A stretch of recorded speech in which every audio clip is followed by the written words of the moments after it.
الدين الشيخ مولاي عبد الله الطاهر السباعي.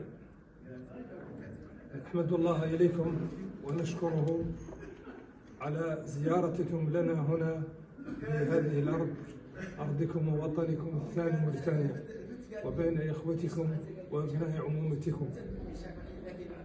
وهذه الزيارة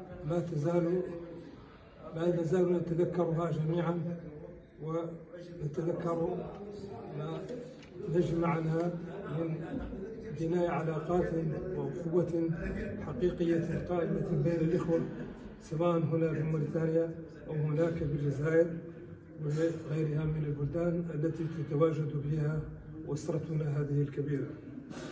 لقد علمنا أنكم بعد الزيارة قد أصبتم بوعكة طهورا إن شاء الله، وأنكم تمادتم ولله الحمد بالشفاء، وكان هذا مصدر مسرة وفرحة وحبور لدى إخوانكم هنا جميعا، وهم يحمدون الله تعالى على ذلك.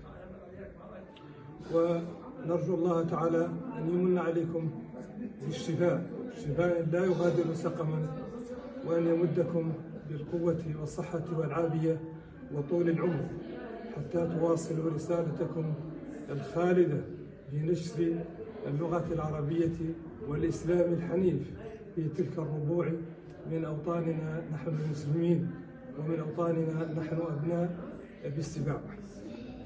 وباسم الإخوة الذين كان لهم الشرف باستقبالكم بكل ود وأخوة ومحبة في بيوتهم، وباسم كل أبناء عمومتكم هنا، نود مرة أخرى أن نشكركم شكرا جزيلا على زيارتكم المباركة، وأن نرجو الله تعالى أن تكون لنا زيارات أخرى وصلات أخرى في المستقبل. وأبى أخونا وشاعرنا أمير القافية، أمير الشعراء والشعر محمد، إلا أن يواسيكم ويواسينا بابتهالات جميلة من القريب بمناسبة هذه الوعكة التي نرجو كما قلنا الشفاء التام منها إن شاء الله. وإليه رحيم. ببرئك عبد الله سر المشايخ، وسرك مورود ومجدك بالغ.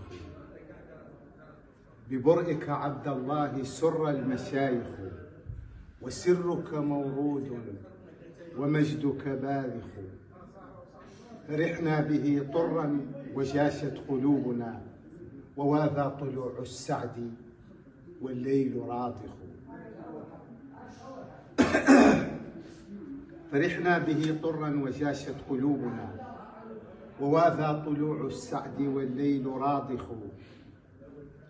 مساعي العلا للطاهريين جمة، لهم وسع باعات بها وفراسخ. وإنا ليعرون الفخار لصيتهم، ويجمعنا أصل رفيع وشامخ. فنحن بني آل السباع تشدنا إلى الشرف الأسنى الجذور الرواسخ. بنو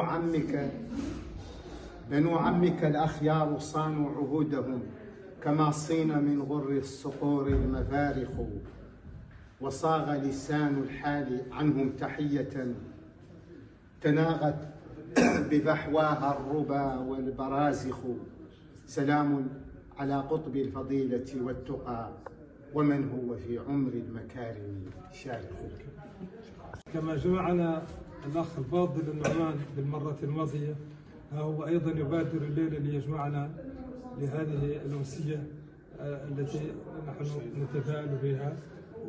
ومعنا الأخ الفاضل حسين الشيخ الذي أيضا جمعنا، وبالمناسبة نشكرهما ونشكر الإخوة الآخرين الذين ساهموا في جمعنا بمناسبة زيارتكم هنا لنا في موريتانيا، فلهم الشكر الجزيل إن شاء الله. وربما يكون الأستاذ نعمان يضيف تحية وكلمة. شاكرين عبد الله وشاكرين محمد هاي الكلمة اللي افتتاحية عبد الله ومحمد، والمقطع الشعري اللي قدم به محمد الطالب أمير الشعراء، جزاهم الله خيرا. والحمد لله والسلام.